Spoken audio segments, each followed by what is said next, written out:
சரியாக 10 நிமிடங்கள் 15 நொடிகளில் 10 நிமிடங்கள் 15 நொடிகளில் விண்ணில் பறக்க இருக்கிறது PSLV C-60 ராக்கெட். அந்த ராக்கெட் மிகப்பெரிய ஒரு சாதனை பயணத்தை நோக்கி, வரலாற்றில் சாதனை படைக்க போகும் பயணத்தை நோக்கி செல்ல இருக்கிறது. அது 2 செயற்கைக்கோள்களை சுமந்து செல்ல இருக்கிறது. அது மட்டுமல்லாமல் இப்ப ஸ்பேடெக்ஸ் என்று அனைவரும் கூறி வருகிறோம். ஸ்பேடெக்ஸ் என்றால் என்ன என்பது பலருக்கு தெரிய வாய்ப்பில்லை. எனவே ஸ்பேடெக்ஸ் என்றால் space docking experiment. Space docking experiment. Experiment தான் எக்ஸ் என்று வருகிறது. டி என்றால் டாக்கிங், ஸ்பேஸ் என்ற ஸ்பா என்று கொடுத்திருக்காங்க. ஸ்பேடெக்ஸ் என்றால் ஸ்பேஸ் டாக்கிங் எக்ஸ்பெரிமெண்ட். அதாவது விண்வெளியில் விண்கலன்களை ஒருங்கிணைக்கும் செயல், அதாவது இந்த ஒருங்கிணைக்கும் பணியை தான், அந்த ஆய்வு பணியை தான் ஸ்பேடெக்ஸ் என்று அழைக்கிறார்கள்.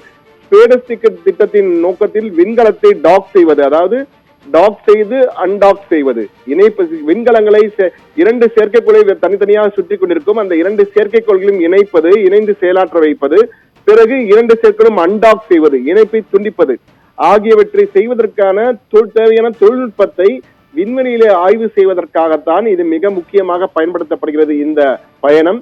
இந்த பயணத்தை மேற்கொண்டால் ரஷ்யா, அமெரிக்கா, சீனாவுக்கு அடுத்தபடியாக 4வது நாடாக, ஏற்கனவே இந்தியா விண்வெளி துறையில் வல்லரசாக செயல்பட்டு வருகிறது.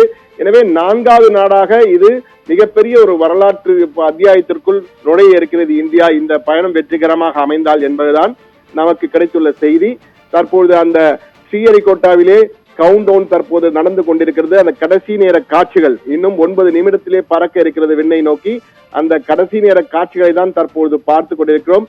இந்திய விண்வெளித்துறையின் மிகப்பெரிய ஒரு மைல்கல்லாக, அடுத்த கட்டத்தை நோக்கி இந்தியா செல்வதற்கான ஒரு முக்கியமான மைல்கல்லாக இந்த வரலாற்று பயணம் பார்க்கப்பட இருக்கிறது. இதற்காக தான் தற்போது PSLV polar satellite launch vehicle எனப்படும் PSLV C-60 ராக்கெட் மூலம் விண்ணில் ஏவப்படுகின்ற இந்த 2 செயற்கைக்கோள்களும் தலா 220 கிலோ எடை கொண்டவையாக காணப்படுகிறது. இந்த ஸ்பேடெக்ஸ் திட்டத்திலே 2 சிறிய விண்கலங்கள் செயற்கைக்கோள்கள் ஏவப்பட உள்ளன. இந்த 2 செயற்கைக்கோள்களும் தோராயமாக 220 கிலோ தனித்தனியாக எடை கொண்ட, மொத்தமாக 440 கிலோ. இவை மட்டுமல்ல, இவற்றையும் சேர்த்து கிட்டத்தட்ட ஒரு 26 பேலோட்ஸ் என்று அழைக்கப்படுகின்ற அந்த விண் ஆய்வு கருவிகளும் அனுப்பப்பட இருக்கின்றன. அவை சிறிய சிறிய எடை கொண்டவை.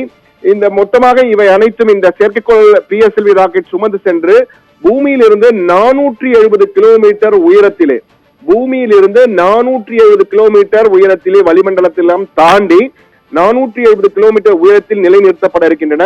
புவியின் சுற்றுவட்ட பாதையில் பயணிக்கும் இந்த விண்கலங்கள்.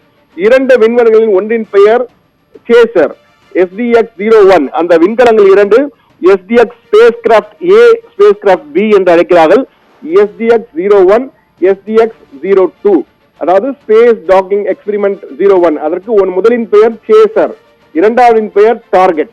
இந்த 2 விண்கலங்கள் தான் மேலே சுற்ற இருக்கின்றன. 2 செயற்கைக்கோள்கள் என்றும் அழைக்கலாம், விண்கலங்கள் என்று சொல்லலாம். இவற்றை சேசர் மற்றும் டார்கெட் இந்த 2 தான். SDX-01 என்பது சேசர், SDX-02 என்பது டார்கெட். இந்த 2ஐயும் விண்வெளியிலே புவியின் சுற்றுவட்ட பாதையை நிலைநிறுத்துவார்கள். வெவ்வேறு இடங்களில் நிலைநிறுத்துவார்கள். இந்த விண்கலமும் தனித்தனியாக செயல்படும். 2ம் கிட்டத்தட்ட 28,000 கிலோமீட்டர் வேகத்தில், மணிக்கு 28,000 மைல் வேகத்தில் பயணிக்கக்கூடியவை. இந்த 2 விண்கலங்களையும் ஒருங்கிணைப்பது, அதாவது டாக்கிங் எக்ஸ்பெரிமெண்ட், 2 விண்களையும் ஒருங்கிணைத்து செயல்பட வைக்க முடிகிறதா, இங்கிருந்து அங்கு தகவல் பரிமாற்றங்கள் விண்வெளியிலேயே செய்ய முடிகிறதா என்பதை பரிசோதிப்பது.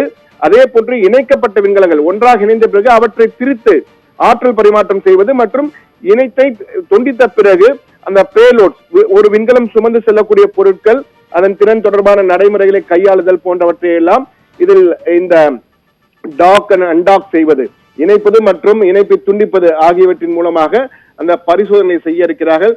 தற்போது அந்த நேரடி காட்சிகள் நமக்கு வந்து கொண்டிருக்கின்றன. நேரலையில் தற்போது நாம் பார்த்து கொண்டிருக்கிறோம்.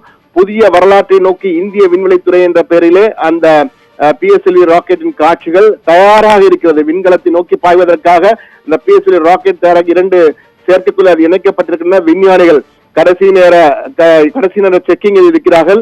எல்லாம் சரியாக இருக்கிறதா, பறப்பதற்கு தயாராக இருக்கிறதா என்றால் ஏற்கனவே 10 மணி சரியாக 9:58 என்று வைத்திருந்தார்கள். பிறகு 10 மணி 15 நொடிகளாக மாற்றிருக்கார்கள். 2 நிமிடம் மற்றும் 15 மொத்தமாக 135 வினாடிகள் தள்ளி வைத்துள்ளார்கள். இந்த 135 வினாடிகள் தள்ளி வைத்ததற்கு என்ன காரணம் என்பது மிக முக்கியமாக பார்க்க வேண்டியிருக்கிறது. 2 நிமிடங்கள் தான், ஆனால் 2 நிமிடங்களில் உலகத்தில் பல மாற்றங்களை விண்வெளியில் செய்ய முடியும். அந்த நேரத்திலே விண்வெளியில் பல ஏற்கனவே இருக்கின்ற செயற்கைக்கோள்கள் சுற்றி கொண்டிருப்பதால் இவை சொல்லும் நேரமும் அதை நிலைநிறுத்தும் போது அந்த விண்கலம் மோத வாய்ப்பு இருக்கும் என்பதால் அந்த 2 நிமிடங்கள் மற்றும் 15 நொடிகள், அதாவது 135 நொடிகள் தள்ளி வைத்திருக்கிறார்கள் இந்த லான்ச் செய்கின்ற நேரத்தை என்பதுதான் மிக முக்கியமா பார்க்க வேண்டியிருக்கிறது.